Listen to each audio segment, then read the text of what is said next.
எல்லா மனிதனையும் அல்லாஹ் சோதிப்பான். அதுலயும் நல்லவர்களை யாரை அல்லாஹ் நேசிக்கிறானோ அவங்கள இன்னும் கொஞ்சம் கூட சோதிப்பான். யாரையெல்லாம் அல்லாஹ் நபியாக தேர்ந்தெடுத்திருக்கிறானோ அவங்களை அதை விட சோதிப்பான். நபியாக தேர்ந்தெடுக்கிறதுன்னு சாதாரண செய்தி இல்லை.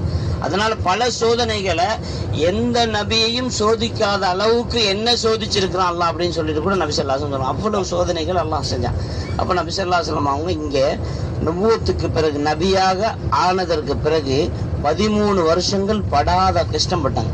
ஏகப்பட்ட தொல்லைகள் ஏகப்பட்ட துன்பங்களை அனுபவிச்சாங்க இந்த மக்காவுல.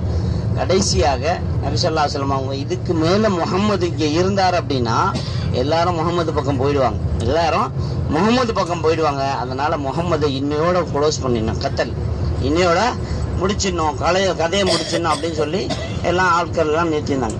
இப்போ ரசூலுல்லாஹி ஸல்லல்லாஹு அலைஹி வஸல்லம் அவங்க ஹிஜ்ரத் புறப்பட்டு போனாங்க. இந்த இடைப்பட்ட நாட்கள்ல ஹிஜ்ரத் அவனுடைய திரையை பிடிச்சு அழுகிறாங்க. காபத்துல்லாவுடைய திரை இருக்கு இல்லையா, அதை போய் பிடிச்சிக்கிட்டு ரசூலுல்லாஹ் அழுகிறாங்க. இந்த மக்கள் என்ன விரட்டி அடிக்கலன்னு சொன்னா, இந்த மக்கள் என்ன விரட்டி அடிக்கலன்னு சொன்னா நான் உன்னை விட்டுட்டு போக மாட்டேனே அப்படின்னு சொல்லி அழுகிறாங்க. அந்த காபத்துல்லாவுடைய திரையை பிடிச்சு எப்படி இருக்கும் ரசூலுல்லாவுக்கு எத்தனை கவலை இருந்திருக்கும். 53 வருஷம் இந்த காபத்துல்லாவை சுத்தி சுத்தி வந்த ரசூலுல்லாவை இந்த இடத்துல இருந்து அப்புறப்படுத்துறாங்கன்னு சொன்னா எவ்வளவு கவலை இருந்திருப்பாங்க.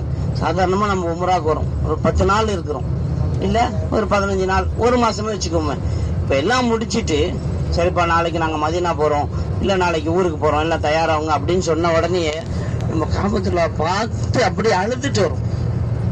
எல்லாம் என்ன எப்போ எல்லாம் திரும்ப இங்க வர வைப்பேன் என்னைய எல்லாருக்குமே நல்லா இருக்கும். ஏன்னா நம்ம காபத்துல்லாவை சுத்தி சுத்தி சுத்தி சுத்தி எல்லா விஷயத்தையும் சொல்லியிருப்போம். அம்மா அப்பா கிட்ட அத்தா அம்மா கிட்ட சொல்லாத விஷயங்கள் எல்லா விஷயத்தையும் சொல்லியிருப்போம்.